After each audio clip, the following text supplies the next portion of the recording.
one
can stop me now.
past 5 years, we have witnessed the birth of countless excellent teams and players in all 5 major regions.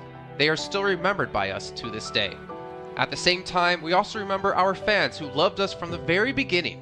On the occasion of this 5th anniversary, let's turn back the clock to the starting point of PUBG Mobile esports, the Southeast Asia region, where all the stories began.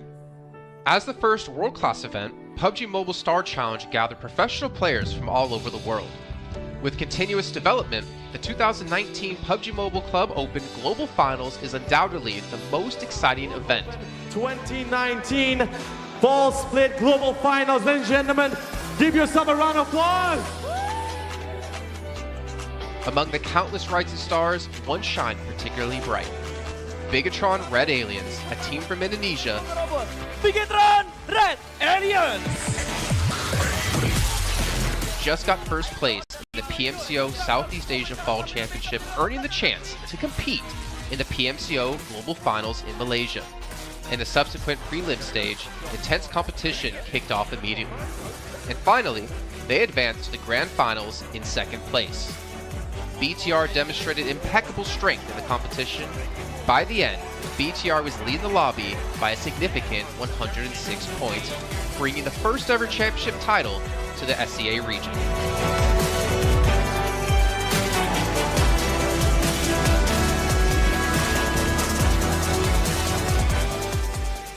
Di saat itu siapa yang gak kenal dengan nama Bigatron gitu? Tim yang punya segudang prestasi, mereka juara dunia di PMCO Global Finals tahun 2019.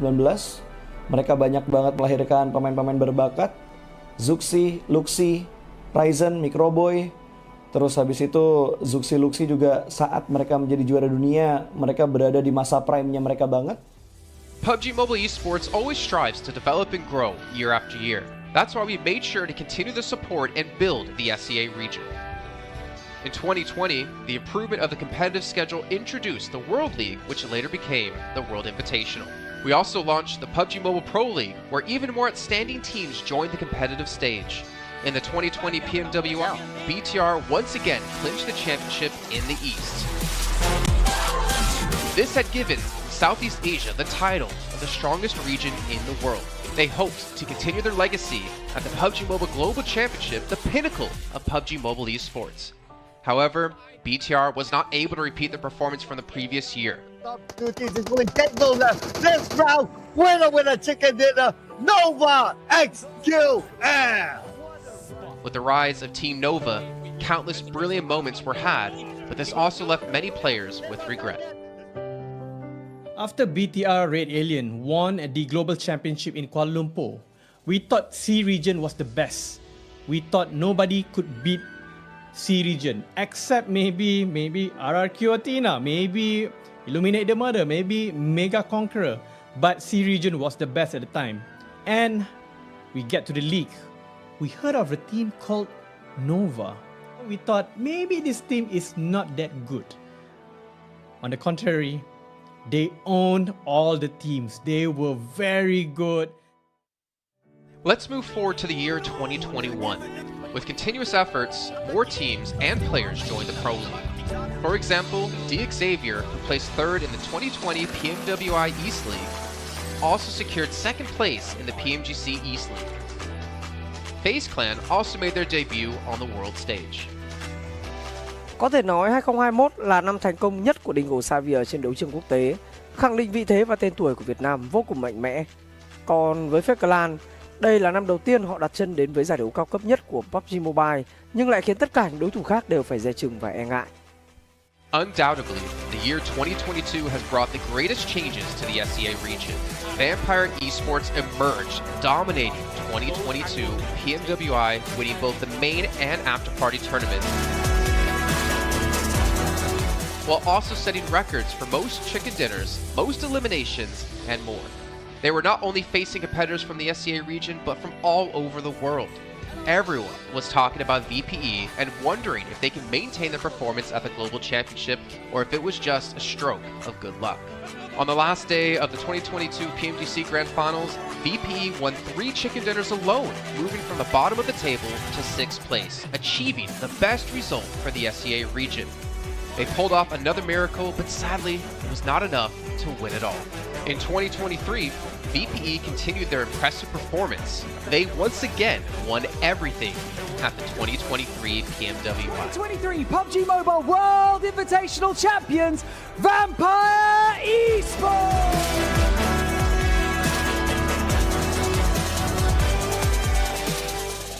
ก็ย้อนกลับไปในปีที่แล้วนะครับเอาจริงก็ผมมองว่าน่าจะโอ้โหไม่มีใครที่จะมองว่าทางฝั่งตัวแวมไพร์จะซักเซสได้ถึงขนาดนั้นนะครับเพราะยุคนั้นเหมือนทุกคนจะโฟกัสไปทางฝั่งตัวอินฟินแล้วก็เฟสแคนที่มีแบบว่าผู้เล่นดังๆนะครับแล้วก็ถ้าจำมันได้เหมือน PMGC ปีล่าสุดมากินไก่แบบเบิ้ลติดๆกันในวันสุดท้ายเหมือนเอาจริงน้องๆก็เคยบอกเลยว่าเฮ้ยเราเครียดกันไปหรือเปล่ามันเป็นตัวเองดีกว่าเล่นแบบปล่อยจอยได้แบบจอยเลยสุดท้าย3 กระติดจบอันดับ 6 ของโลกซะอย่างนั้นนี่นะครับแวมไพร์สปอร์ตเหลือเชื่อจัด But don't forget, Alter Ego, an Indonesian team, showed a very strong performance by winning the Super League twice. The SCA Super League was an upgrade to the previous championship, which by many is considered to be the most competitive league in PUBG Mobile. They could potentially become the next legend of the SCA region. Untuk dibilang legend, gue rasa belum sih untuk Alter Ego. Walaupun mereka sempat ngedapetin back-to-back champion untuk di PMSL 2023, itu menurut gue hanya sekedar untuk ngasih pembuktian gitu bahwa Indonesia tidak kehabisan pemain berbakat. Ya mungkin contohnya Rosemary gitu. Datangnya dia ke Alter Ego tuh bener-bener jadi ujung tombak untuk Alter Ego. Dan gak berhenti di Rosemary. Masih ada Alpha juga yang didatangkan oleh Alter Ego untuk mengisi kekosongan atau kekurangan dari Alter Ego.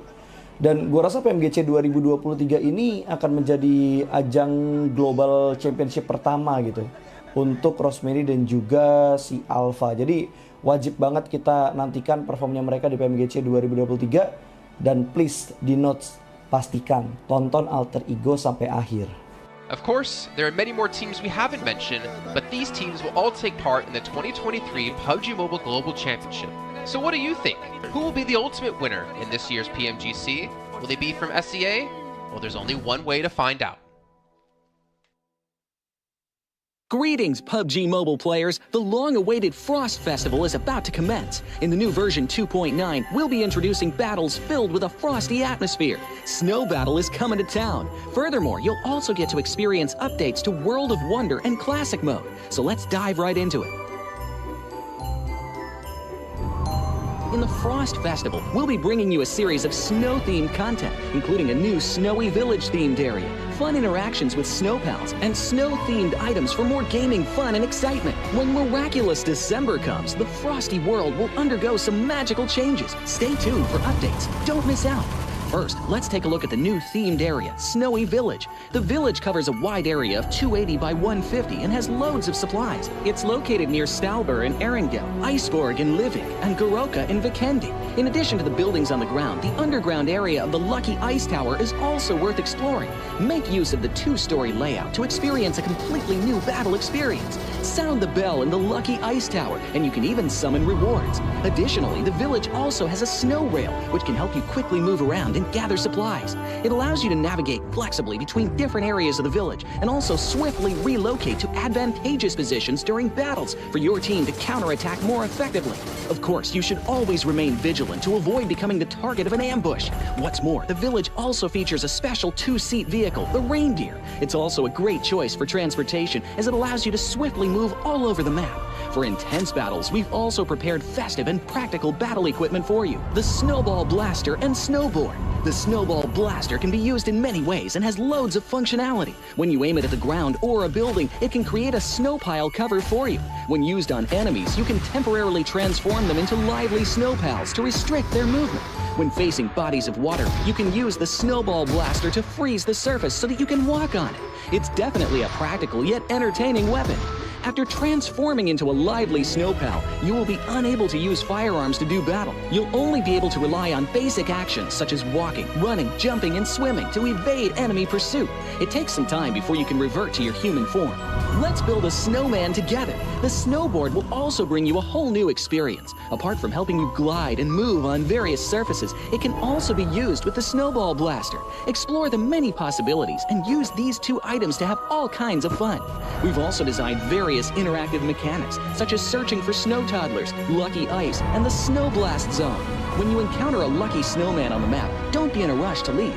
There are 4 lost little snowmen hidden near the lucky snowman. Search for the 4 hidden snow toddlers and bring them back to the large snowman. You'll then receive a token of gratitude. There are lots of lucky ice scattered across the map. Shatter the ice to get the supplies inside. Try using a melee weapon to break the ice more easily. Furthermore, you'll find that snow has engulfed some red zones on the map, and the falling snow will bring about many interesting effects. Players within a snow blast zone will be transformed into a lively snow pal if they're hit by the snow. If the snow lands on the ground, a snow pile cover will be created. In this World of Wonder update, we'll be introducing a brand new transformation skill gameplay and a catch me hide and seek gameplay for you to enjoy the transformation skills to the fullest. Of course, you can also use this skill to create more interesting creations. We've also added a Snowy Village map template to celebrate the Frost Festival with creators. Additionally, we've also made some updates and improvements to gameplay devices, game parameter settings, and the editor. For more details, please follow the official PUBG mobile community. We'll continue introducing the latest WoW content to everyone. As for Classic Mode, we've also made some improvements to vehicles, firearms, creation mode, emotes, settings, and more. First, we've enhanced the designated marksman rifles. Some DMRs can be equipped with the full auto mod to fire in full auto. We've also improved the attributes and handling of some vehicles to enhance your driving experience. We've also added a new garage mechanic. From now on, you can choose your dream ride during matches. Meanwhile, we've also added a custom SFX adjustment feature. You can adjust the volume of some sound effects to whatever best suits you. As for creation mode, we'll be introducing some quick view features for watching the victory dance and fireworks displays and the new Frozen Kingdom themed performance in order to provide players with more possibilities for creative content. Furthermore, we've expanded the emote backpack. Now you can equip more emotes before entering the battleground. That's a wrap for the main content in this new version. In addition, new content will be added to the popularity battle event, Metro Royale, and season rewards. For more details, follow our official PUBG mobile community. Snow Battle is coming to town. Winner, winner, chicken dinner. In 2020, while the eyes of most PUBG Mobile viewers were focused on Southeast Asia as well as other regions, there was one region in particular that went under the radar, the 2020 EMEA League. Numerous teams from different regions were fighting for a spot in the 2020 PMGC. Among them, the teams from the EU region were the most dazzling. Canina Power, which had previously won 3rd place in the 2020 PMWL West League, managed to break through and eventually won 6th place in the 2020 PMGC. Class Dilge Athletics from Turkey also successfully took 8th place. For the entire EU region, this was a great start, and in the future, the EU region would grow into an even stronger region.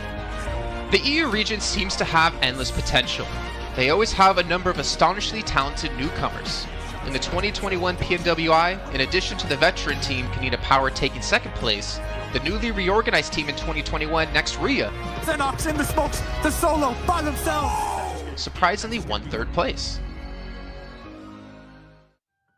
The EU region seems to just have endless potential. There's always a number of astonishingly talented newcomers coming up through the ranks, developing their skills, and in 2021 at the PMWI, you had some of the veterans there for sure. Canina Power taking 2nd place, an incredible performance coming through from them to get that 2nd place. But not only that, you had the reorganized team for Next Ruya in 2021 who won PMPL Turkey. They came 1st in their region and then were invited on the back of that to the PMWI West to take 3rd place. So these new talents working as this new roster at the time, a phenomenal resurgence there, and there's so much more left in the pipeline, I'm sure, for this region. I'm really excited for what the future has, and I can't wait to see what they've got. In the 2021 PMGC, teams from around the world gathered once again. First of all, worth mentioning is that among all the participating countries in the grand finals, Turkey had the most with 3. Among them, teams like S2G and Next Ria finished 4th and 6th respectively. This was a massive achievement. The efforts of the EU region are constantly bearing fruit.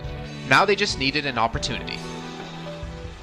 2021 yılında Dünya Şampiyonası istediğimiz gibi başlamıştı. Çünkü West aşamasında 3 takımımızı birden ilk 6'ya sokmayı başardık ve büyük finallere 3 takımımızı göndermiştik. S2G 4. olarak buraya katılma hakkı kazanmıştı ve kadrosunda Rip7, Timber, Kalse, Sylas gibi isimler vardı. Büyük finallerde ne yapacağını çok fazla kestiremiyorduk temsilcilerimizin çünkü dünyadaki takımların iyi performansları söz konusuydu. Büyük finallerde temsilcimiz S2G 4. olmayı başardı. Nexu'ya 6. olmayı başardı. Maalesef Fenerbahçe ilk 8'in dışarısında kalmıştı. Ama bu takımın ileride çok iyi şeyler vaat ettiği konusunda herkes hemfikirdi. Next, let's go directly to the 2022 PMGC. At a time when everyone was focusing on whether Nova could win 3 consecutive championships, a team that was not originally a favorite to win was about to become the focus on the stage. S2G performed consistently in the first 2 days of competition, always maintaining a position at the top of the leaderboard. And on the final day, S2G changed its conservative tactical strategy and sought to gain more elimination points in the last few rounds. And in the last round, S2G secured the championship with 15 elimination points. The champion of 2022, it is S2G! They finally broke through and made history for the EU region. 2022 Dünya Şampiyonası bizi büyük zaferler getirdi. Tabii ki Dünya Şampiyonası başlamadan önce bu zaferlerin geleceği konusunda çok bir fikrimiz yoktu. S2G kadrosunda bazı değişiklikler yapmıştı. Takıma yeni katılan oyuncular vardı. Özellikle Reis ile birlikte takımın form seviyesi gerçekten çok yüksekti. 2022 Dünya Şampiyonası finallerine 2 takım göndermeyi başarmıştık. Bir tanesi S2G, bir tanesi Fireflux. Maalesef 2 takımımızın kaderleri birazcık farklı oldu. İlk günden itibaren S2G sürekli olarak zirveyi kovalarken Fireflux için işler iyi gitmemişti. 3. gün geldiğinde S2G güzel maçlar geçirdi ve şampiyonluğu Türkiye'ye getirmeyi başardı. Bu Türkiye e-spor tarihindeki en unutulmaz başarıydı. This year, the EU region has continuously produced even more strong teams.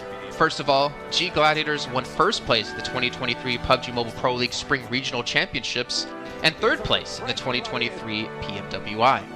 Veteran teams like Nexuria and Canada Power have been performing better and better this year and successfully qualified for the 2023 PMGC. Subsequently, hot recent teams like Mad Bulls, BRA Esports, Major Pride, Melise Esports, Demorte, among others from EU, have also successfully gotten a spot in PMGC. They all look forward to continuing the success of the EU region in 2023. There are many questions surrounding PMGC. Will S2G successfully defend their championship? Will another EU team lift the trophy? Could it even be a team unexpected to win it all? Let's witness it together in Turkey.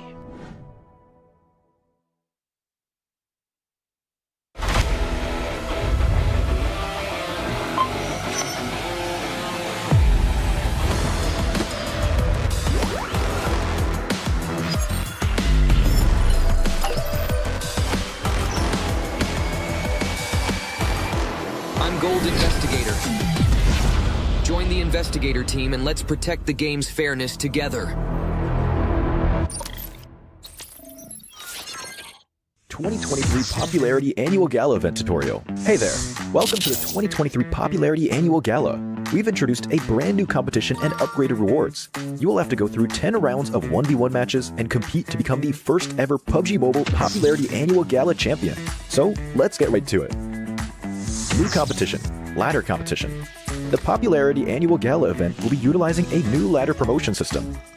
Players' initial ladder grade will be determined by their battle points at the end of the first round. Ladders are divided into 6 grades: Triple S, Double S, S, A, B, and C, with Triple S being the highest. Ladder promotion rules. Players are ranked based on the popularity they gain during the battle period. For rounds 1 to 9, the ladder results are settled at the end of every round's battle. Apart from ladder grade C, each ladder has 100 spots, with the top 20 promoted, the middle 60 retained, and the bottom 20 demoted. If you're trying to move up the ranks, be sure to stay within your ladder's retained threshold or higher before each round is settled. Additionally, ladder grades can only be promoted or demoted by 1 grade at a time, so your performance in the assignment round is crucial. Be sure not to miss it. Final showdown.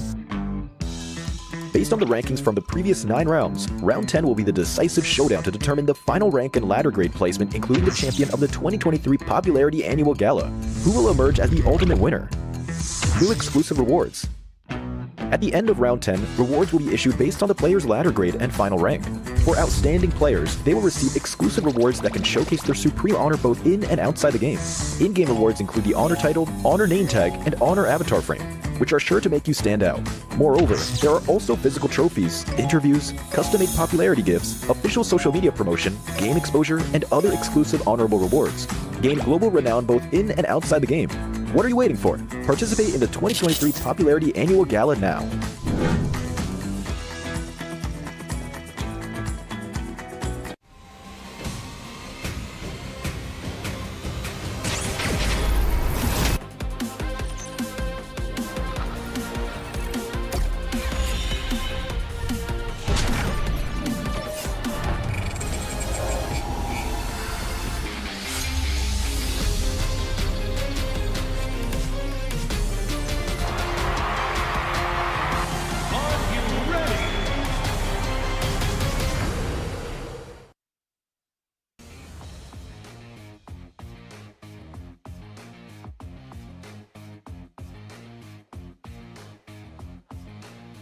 Welcome back to the PMGC 2023, and this is going to be the last chance stage here.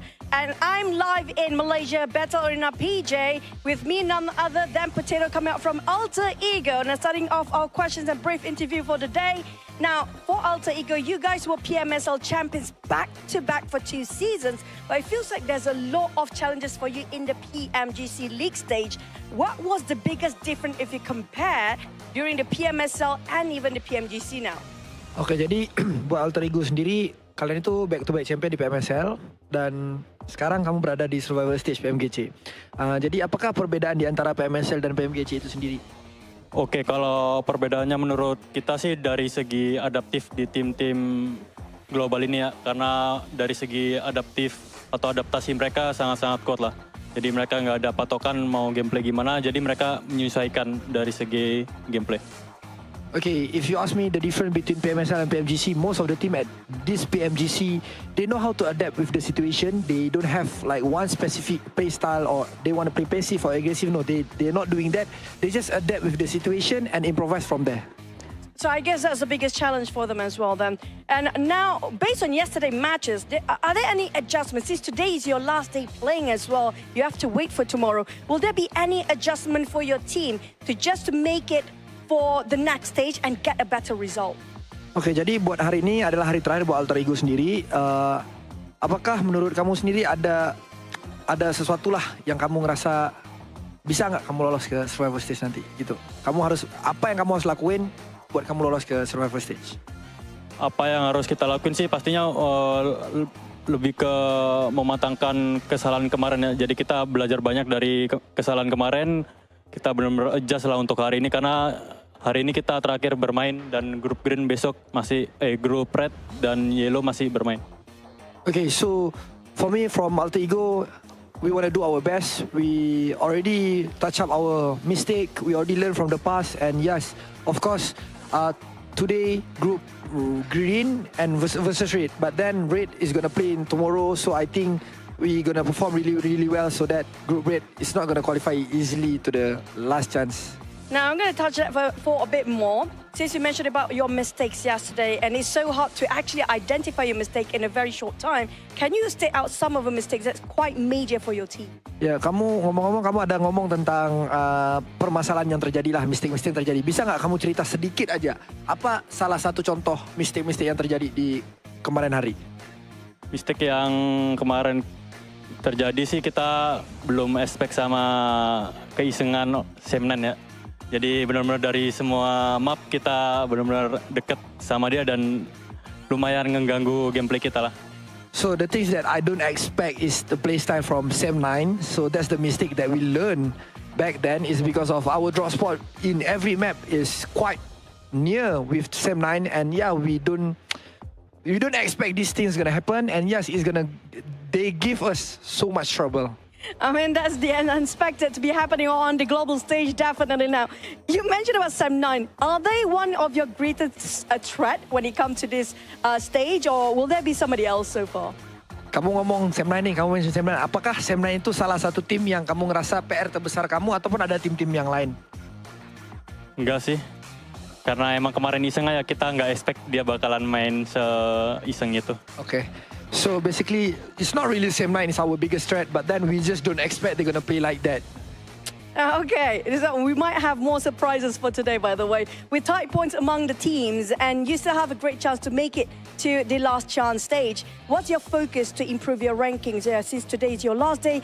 And what do you think is the most important outcome for today's games? Oke, jadi kalau kita lihat dari point system, poin kalian itu tidaklah terlalu jauh untuk kamu lolos ke ke last chance. Jadi, apakah fokus terbesar yang kamu mau fokusin hari ini supaya kamu bisa lolos ke last chance? Kita lebih ngemaksimalin tiap game sih. Jadi kalau tiap game kita mendapatkan hasil yang bagus, poin juga bakalan ikutan bagus juga. Jadi kita fokus game per game. Okay, so basically we're gonna focus on each game. We're gonna focus on our first game first. It's because of I believe if we focus on each game, the point will come afterward. So we're just gonna do our best in every single map so that we're gonna maximize our point. I agree. It's one step at a time, one thing at a time as well. But we're done here on Stage Live. We're going to toss it back to the casters. Good luck, all the best for all the teams out there competing, especially when it comes to Green Group. Today will be the last day performing, and the next day they have to just wait it out. We're just going to toss it back to the casters. Casters, take it away.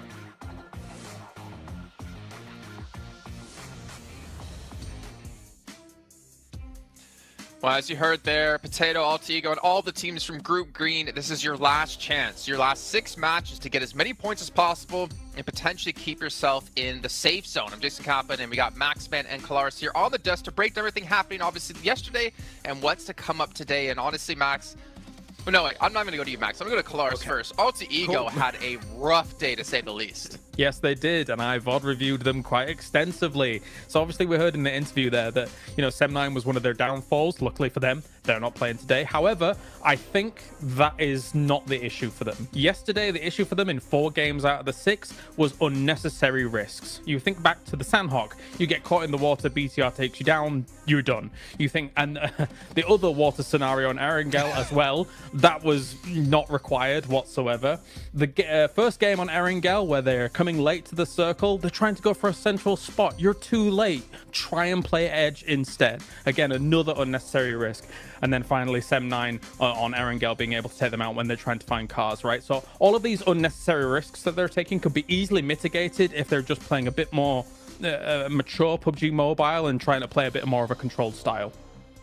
Well, there you go. Before we can hop into some more analysis here, Max, I know you're just ready to talk. I'm going to remind you guys at home about the Infinix GT10 Pro official smartphone here at PMGC 2023. And while you're on your new lovely device, make sure you check out TikTok with the tag PMGC 2023 to find out some stuff behind the scenes, hopefully some interviews, hopefully anything for you guys to watch. And of course, if you do post about the event, make sure you use the hashtag as well. But Max, as you heard Kalaris break down Alter Ego, there's another team out there we really have to focus our attention on, a team who had a special invite into the group stage.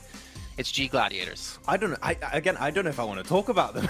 I'm making you talk about them. I don't know if I want to talk about them. I mean, Gladiators, we expect more, right? I still believe in the Gladiators cheese. They're going to cheese until the very end here, Jason. They're going to maybe qualify to the survival stage, to the last chance, should I say, with just a few points. But I want to look onto other teams possibly, because we got also a big shift of groups, right? And one of the few teams that's been added to the mix today that I'm especially excited to see play is going to be Nigma Galaxy. They played exceptionally well back in their Group Red, and especially with Coops, he was the second top fragger of his group.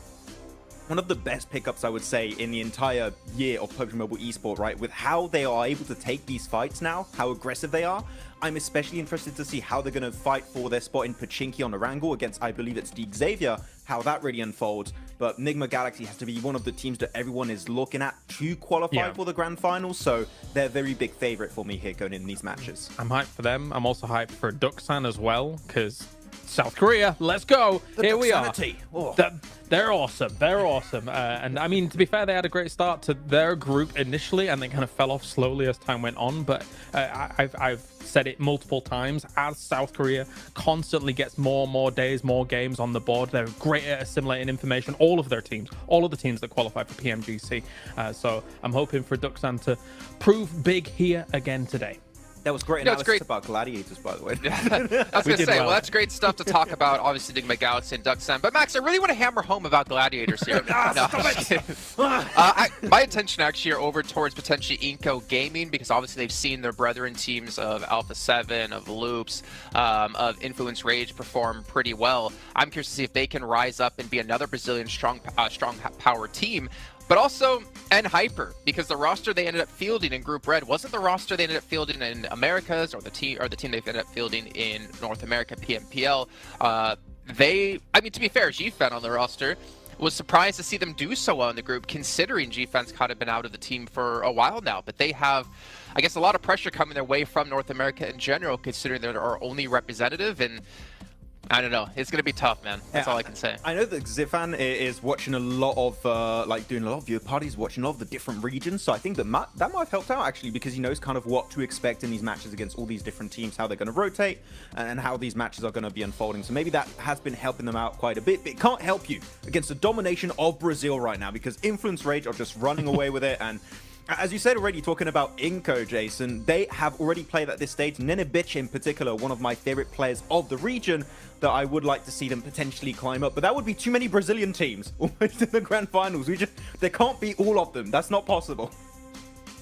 Or could it? I don't know. Yeah. We'll see. Obviously, still a lot to come up down the way. But we can see a comparison here of Mad Bulls up against Enigma Galaxy. And Mad Bulls obviously struggling when it came to placement points, able to put up a ton of eliminations and obviously double chicken dinners as well. We could see just obviously the performance when it came to group stage quite different when it came to eliminations. For me, Enigma Galaxy, I do feel like they were the one surprise for me, especially out of Group Red, to not advance through to the grand final straight away. I mean, they just fell short of Morph by a few points here and there, because Enigma Galaxy had a great start, and we know this team as a very formidable roster. I mean, I think a lot of people put a lot of stock in if Coops is gone, then if he's eliminated early, then maybe they don't have much legs to stand on. But I don't necessarily hugely agree with that. Of course, he is a force to be reckoned with, right? And somebody that is going to be sitting very strongly with him, as you can see here with the 43 eliminations. But this team still is able to play a macro game, even if Coops is gone. It's just that he is quite the powerhouse to speak of. I mean, thinking back to PMWI, Max, we did see Coops kind of be similar to Nomi, similar to Matic. He was kind of off by himself, but also the funny thing was he was the tip of the spear, it seemed, in most parts. He would be like the first one across the rows to get position for his team, but he'd be so confident and so successful to be able to do that it allowed Enigma Galaxy to kind of adapt their style quite a bit to how Coops can perform to his best. If you're Enigma Galaxy, you don't need an IGL. You just need to, Coops is in game, we just follow Coops. Enable him. No, just enable Coops, exactly, to kind of take these fights, because clearly, as you said, he is the spearhead of these scenarios. He is the one that is leading the charge for this fight, and a lot of the time it's very successful when it works out that way. And the rest of the team, sure, they can frag out. We know Lord, we know Freak, we know how Rauf can also pop off in these matches, but clearly it's just the setup around Coops. If he gets knocked, pick him up. You want to keep him alive as much as possible, which is what I wanted to see almost from Quest with Al-Hajir, but it's just not been the case. Al-Hajir's been going out early, so it goes to show how important it is to keep a star player like Coops alive until the very end, because it increases your odds of winning those matches pretty significantly. So yeah, I hope that it's going to work out for them, though. If you're looking also on this graphic, Radio Seal, currently Reject, we had some great moments, right, Kalaris, in the group stage. They've been a little bit invisible currently at the start of this tournament. There's still a bit of time for them to come back and hopefully qualify for the last chance, but Reject have not had the start I was expecting, and that might be also off the back of that long break between Group Green and now this point of the tournament. Honestly, I have a bit of a grim outlook for Group Green, in my opinion, once we take a look at some of the highlights, because, I mean, you've got 6 of their teams not able to make it happen yesterday, right? I think Alter Ego was the top out of those 6 teams with 22 points, and that's kind of why I focused on them a little bit in my VOD review from day to day, because I do feel like Alter Ego is the one that can try and get out of that rut that Group Green has put themselves in yesterday, because it is their last chance today. So much so that I do believe that Alter Ego will make some big changes coming in today. Like, for example, I think that they're going to go north on Sandhawk because Hyper goes down towards Camp Charlie, which was a backup drop since they moved away from that northwest island, for example. So we'll see if that actually pans out here today. But yeah, I think they've got a tall mountain to climb as Group Green today for the most part.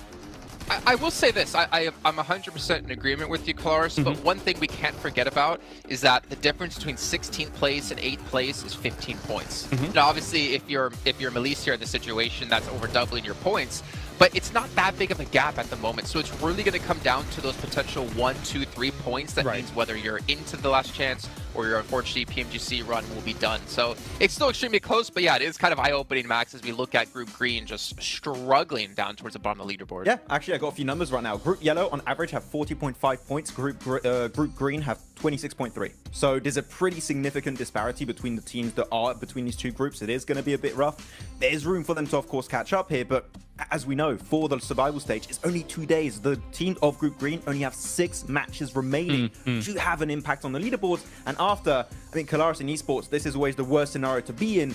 You just got to stay and watch and just hope that the other teams around you don't perform well, which is the most insane situation to be in, because you just cannot have the impact you're hoping for anymore. No, for sure. It's a terrifying prospect to actually kind of stare down. For Rejects, of course, I think that obviously right now they got themselves 17 points yesterday. Compare that to the group stage that they had, which was 188 points in total. For me, I don't know if 2 days is enough for Rejects and rotating lobbies for them to gain traction, because Rejects' performances came in the latter stages of their group as a whole, compared to some of the earlier days and the early results. That said, as well, there's some uncharacteristic numbers that came out from yesterday. Procedure, for example, only 10 eliminations across 6 games. This is a team that can get that in one game, no problem, considering what we saw from them in the group stage. So my eyes are also on them, aside from Alter Ego, because I just think that they're capable of more.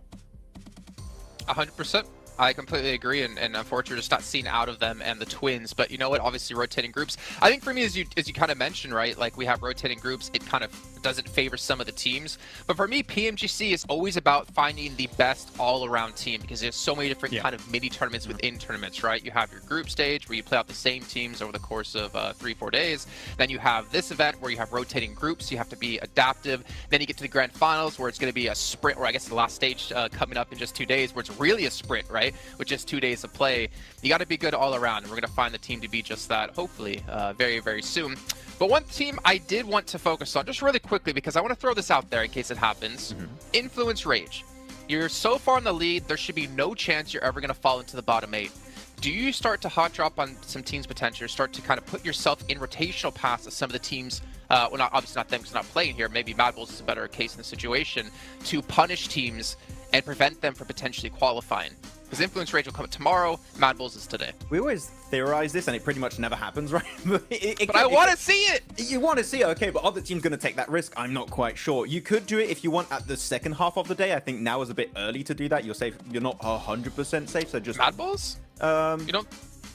I mean, for Influence Rage, I would just say, just play the half of the day, just chill, normal. Then if you want, and see how it happens. I think the earlier you do it, the more responsive teams are going to be to that, and they're going to adapt around you, potentially hot dropping them, right? So if you Influence Rage, Mad Bulls, BTR, maybe you want to take a bit more time before going for a play like that. I don't know who you'd want to pick out. Maybe Rejects, maybe also Gladiators right now could be a team to take down. I don't know, could be. I have a thought.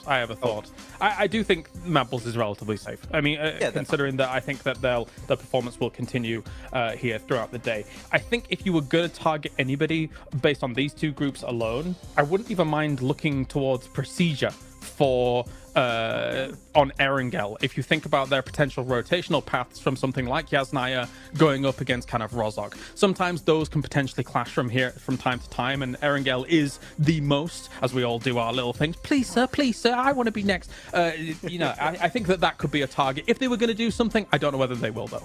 I'd even go on Alter Ego, to be honest. I think that would be a good team to take down. Maybe. They could be a threat. I mean, that's a good point. If you prevent people from hot dropping you when we get into the last chance stage, then it means your position is going to be a lot cleaner. You're limited in games. You have a better chance of qualifying through. But let's see what's going to break down as we're heading to our first match of the day with Sandhawk. Going to throw it over to our commentators, Jack and Blink, to take it away.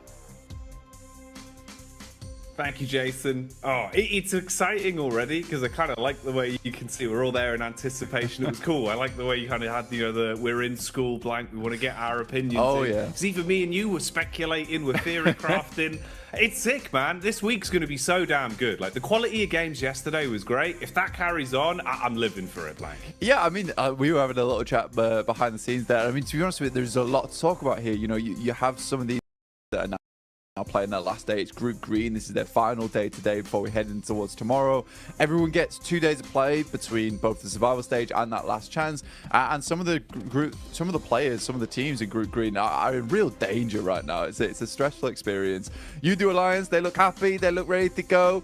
They look very, very excited to get things on the road here. They had a pretty good upwards trend over in their group. Didn't start off so strong, but ended it quite significantly well. Obviously not getting into towards that direct invite stage, but yeah, for Group Green, things do get a little tough here. And we were chatting about, like, there's really only a couple of teams from Group Green that were fairly decent towards the end of it, and it kind of felt like the group of death. But the more we look into it, the more we see there's actually some very, very good teams in some of these other groups that definitely deserve more praise. Absolutely. I think that's sort of the speculation that we had when we came to this agreement, like looking back on it, in retrospect about the rose-tinted goggles or green-tinted goggles, really, the upper echelons of that group were absolute masterclass, right? Even Reject Tokyo can be lumped in with that, with how well they were playing over that week. But since coming into this, well, hang on a minute, hold that thought. It seems that hot drops are happening, blank. What's going on here? Straight into the action. Is that Mad Balls under pressure already? It is Inco versus Mad Balls here. And we saw this versus Mad Balls in the very first day of their group versus Falcons. They lost their hot drop, but they're used to it now. They're expecting something to go off. They've already found one knock off the bat here. Let's see if they can find any more, Jackie. How far can they go with this then? Fleek getting the reload off instantly, trying to assess the situation. Now, Mad Balls always feel like they were hit with pressure on Sanhok. Even back in regulation of Group Green, they were being tested for control. Inco are the ones that are starting to show up here, though. Early damage done. Fleek down by the DBS. Another knock coming in, blank. Bit of a trade, but now we're seeing them both be severed. Lots of damage across either squad now. It was one apiece, but Inco were able to get that res off there. Vitali will finish off Fleek in the meantime. Zerich desperately trying to hold his own. Becker trying to head down the stairs. Nice little peek out coming through from Inco. Only one Mad Bull left remaining, but it's Tulika. He was having a fantastic day yesterday. Not about to let this game slip out of his hands, but he's only got one teammate left to bring up. But a huge amount of damage onto Squash.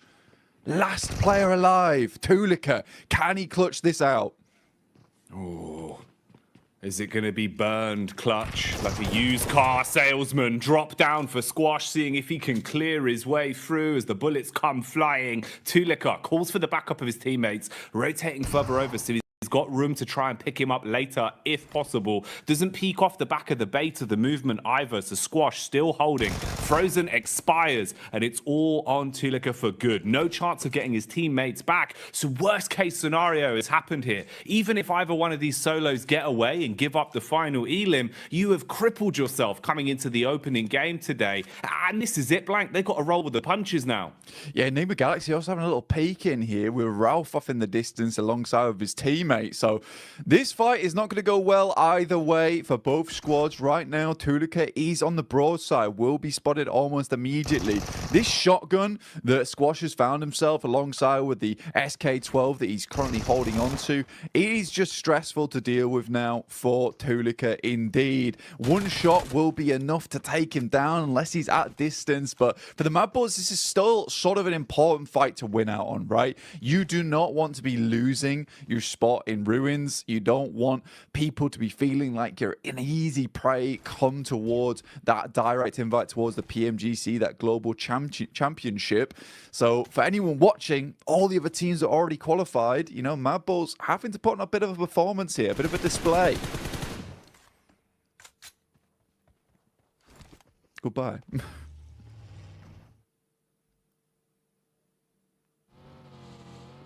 And with that, Tulika will move onwards. Ralph takes out the final player there from Inco. Difficult stuff ahead now for Tulika himself. Be moving forward here, Jackie. Oh man, that is a rough way to start this off, Blank. You know, we're coming into it thinking that we have time to speculate, give a bit of a lay of the land, if you will, for our viewers at home. We got Jason's favourite, just what he ordered, you know, fresh from the oven there, the hot drop specialty. Mad Balls just walking away with just the one man as well. The worst case scenario, really, Blank. And then a third party to steal that last elim. Ooh, wrap that up in a neat little package. If that isn't a little taster of the sort of shenanigans we're going to be seeing today, then I don't know what would be. You know, maybe like a beef stroganoff. Yeah, I mean, for some of these teams, some of these squads, right, it was kind of interesting because we were sort of speculating, is Mad Balls going to be the one to hot drop? In the end, they have to, but it's Inco who does engage that. And I think for Inco, maybe not the greatest thing to happen. I mean, we were talking about how, you know, here on Sandhawk, you do want to try and get as many points as possible, squeeze out as much as possible from this map, because you're only going to see one of it anyway. You don't want to go heavy on these games. Tixie all by his lonesome here. No one else to help him. He's got a DBS versus the 3-man squad here of Quest. Easy, straight around the corner. Easy 2-pump, double barrel action. Straight into the face to Kitsune as well. Causes him to go bounding around like a very aggressive bunny rabbit. And he's put the foot down, Blank. At least hits onto a 1. The sprint out as well. Basically just offering themselves up as sacrifice there. Those are some freebies for Gladiators. You get the response in as well for the situation. Get everyone back on their feet. You're going to be happy with that. Yeah, you're going to be really, really pleased with the fact that Tixie's able to hold his own on this compound. It is typically where Tixie does play as well, over towards this eastern side, able for the rest of the team to get over towards him as well. And I think that is nice. That's a nice regroup coming through from Gladiators. A lot of times they've been fairly slow on that approach. If one player is all on his lonesome, backup doesn't come half as quick enough a lot of times. So for Tixie, he is thanking his teammates, clapping them on the back there. That is a very, very pleasing result for Gladiators. Not so much for Quest, currently on 13 points. It's not really looking too good for this team, even after the absolute mad plays we saw from Al Haji yesterday. I don't know how much further Quest is going to be able to get into this tournament, but I think next year is going to be a really good year for Al Haji, no matter what team he's on. I think they've done well, at least in kind of winning the hearts of the fans a little bit as well, with the time we've seen from them on camera, the way they've come across in their interviews, and the resilience we saw, at least in regulation, back in Group Green, right? You know, for them to actually fight through and even still be in the tournament in a position where we can still be talking about them right now, Blank, at least for me, was impressive. It just felt like there was a little bit of room for him to get another step forward. It's a shame how some of the games have gone for Quest, especially yesterday. It was rough. It was raw. Misery back on screens here, though. Evos instantly aggressing, looking to try and build themselves a few points on this one. Misery got the early knock off with the UMP. Redface and Co now moving in to clear out the upper compound as well, and flushing their way through anyone that dares to peek into them. Yeah, it's a nice little fight there from Pasija Evos versus N-Hyper, leaving them down to one player now. And I think for Pasija Evos, this is very well set up. Yesterday didn't look too great for Pasija Evos. I mean, they were doing extremely well over in our group stage, but kind of fell off just a little bit there towards our first day of play for Group Green. 21 points, though. It's not terrible. It's not ideal either, but it's good enough. Pasija Evos, it is just Misery now, coming up against some of the players here from NASA. Xenox will open things up. And what more can he get done? On range early on. It's good high ground, good position to be in. They've got a great understanding of where exactly they could be potentially fought from. Bit of a move on the go here as well, as we see the rotation from Evos off the back of their cleanup. Now finding a bit of a safer compound to play in, but they've been startled detected from across the road. We're lying in wait. It's Melise of all squads.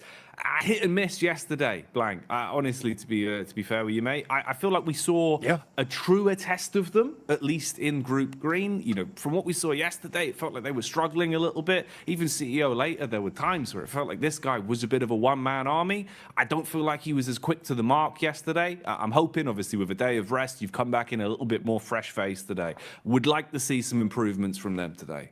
Yeah, I mean, for the Turkish squad, it's just a little bit difficult for them at the moment. I mean, they've been making a lot of right moves. And I think for an Edge team that likes to kind of read into opponents' movements around the map and cut the legs out from underneath them, they did a good job of it in terms of theory, right? In theory, where they were playing, it was all fantastic. Then they were going down to these engagements. They weren't always able to win it out very cleanly with a four-man squad going onwards and just clearing from there. And they ended up just losing games very early on. And this kind of the risk with playing Edge a lot of times whilst you're holding out and guarding those Edge sides is that if you get into an engagement there, you lose it, right? There's not much chance of getting very much further into the game. For other teams that like to leapfrog from Edge and then send towards a kind of a middling position between the center of the circle and the outer side of it, you have much more chance to get further into the game and maybe pick yourself some pretty consistent placement points off the back of it. And we had a really good conversation as well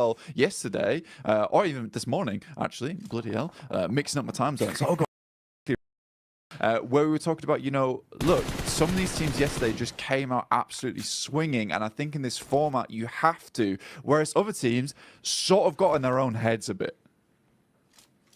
Yeah, that was one of the big focal points we were kind of sort of umming and ahhing over, about how you could see the difference of, let's say, a team like Influence Rage, who came out just playing their style, just absolutely giving it, right? Any opportunity they had to just swing on a fight, play confidently, going into an engagement, basically thinking, you know, we've already won this. They're just thinking about the points being in their pocket. You're going to have so much more of a better time of it than going into it giving so much respect to teams, overthinking these situations. And we've seen that change. A lot of our squads from Group Green, it feels like their play styles have kind of flip-flopped more so than anything compared to what we were seeing during that regular point. This is an interesting one, actually kind of ties into that. You can see here, Reject Tokyo at least getting a bit more confidence to fight and contest for center control. A little bit lucky there in terms of the draw of the circle, but it works out. You've got a compound, you're in a good spot, and they're going to be pleased with this, mate. They'll be chuffed with that, Blank, because when they had center control, when they felt comfortable early in a compound, this is where we saw some of the better games from Reject, because honestly, they're great on defense, good comms. It just felt like getting there was rough for them. They've been playing a lot of Edge, and it hadn't been working out too well. I'd hope that would be a positive change. Bit of a fight potentially developing here as well. You've got the push up the hill. Focus is drawn from NASA towards the backside, but a few bullets whizzing on by. Room for a bit of a scrap here. Yeah, I think for Enigma Galaxy as well as Nisa, this is a case where potentially Enigma Galaxy will just think about just swinging wide of this, potentially trying to get in underneath towards Painan. I think Enigma Galaxy is a team that is very well known for some of their more smart rotations. A little bit of a scout there from Ralph. He's in very much danger now of taking a knock. Luckily, the vehicle is going at a strong 90 miles per hour. Alter Ego zooming in towards where Reject is playing. Already Octa gets taken down here. They try and take control of one edge, but Reject has penned them in, locks them into one location. Now the nades can start to come through. There's a lot of damage off the back there. In the meantime, Duxan does take down Ralph. We talked about him earlier being very, very low. Pins pulled on the nades for Alter Ego, looking to see if maybe there's a way they can defend themselves with these bad boys. Problem is they've already taken so much damage. Reject Tokyo setting themselves up. They're trying to reset in terms of the defense and readjust what positions they're playing from so they can support each other a little bit easier. There is nades in play as well. Reject Tokyo normally very good on lining up those double nades. That could be something to come back towards. For now, we'll see what's happening happening up on the hillside as well. There's been a bit of commotion here. Teams have been making their presence known, and that high ground control is going to be worth its weight in gold the longer this one goes on. So pressure being applied there. Rotation coming in as well. You've got Alliance on the move as they start to make their way over. Drop in the smoke so they've actually got some cover to work with. And you'd need it because Melisse are close by and they're eagle-eyed, Blank. They've got eyes like a hawk. Yeah, for Yudu, this is probably one of the toughest rotates currently happening on around the map, where they're sort of locked in between DX as well as Melisse Esports, and DX has a fantastic control of his high ground. Something we saw a lot from them yesterday is identifying some very strong positions on the map, but also being really good at holding them down. Not necessarily always in compounds, just in certain areas of the map where they have that high ground control. They can play around a little bit of hard cover and go from there. Circle moves very hard towards that north side. Now, that is a little bit of grace given towards MB Esports. They can use that to their advantage. You do Alliance, they take a knock in Flax, and a quick heal goes over towards Fatar there. So very, very immediate response from Yudu Alliance, but I don't think it's going to be enough here. I think they're just caught on with the worst end of the stick out of the lobby. Probably the only team that's going to suffer in the next minute or so, I would say.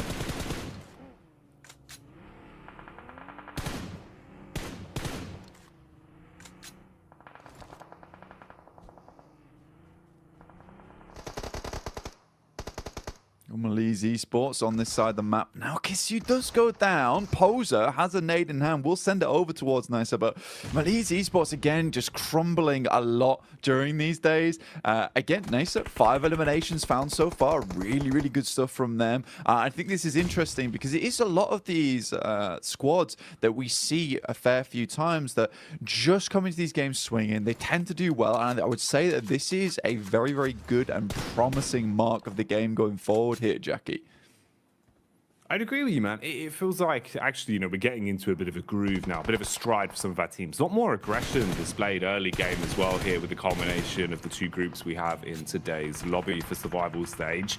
Now, they were being pulled and pushed in multiple directions here. It felt like they weren't quite sure which fight they wanted to set their gaze on, but now they've been thrust into one. They have to try and survive, taking a ton of damage up against Evos. Good lay of the land from Link as well. Knows to look towards the distance, can see just over the ridge side where his next opponent is coming from. They've got an understanding of where exactly he's playing towards, but with the bullets connecting, they're going to start to farm up these elims. Melisse, meanwhile, are crashing down as well. This is Yudu Alliance still trying to push over that hill. They've been doing this for quite some time, Blank, and maybe it's going to start to work out. Nice connection onto Levites. He's dropped and finished off for good, and they're still pushing in.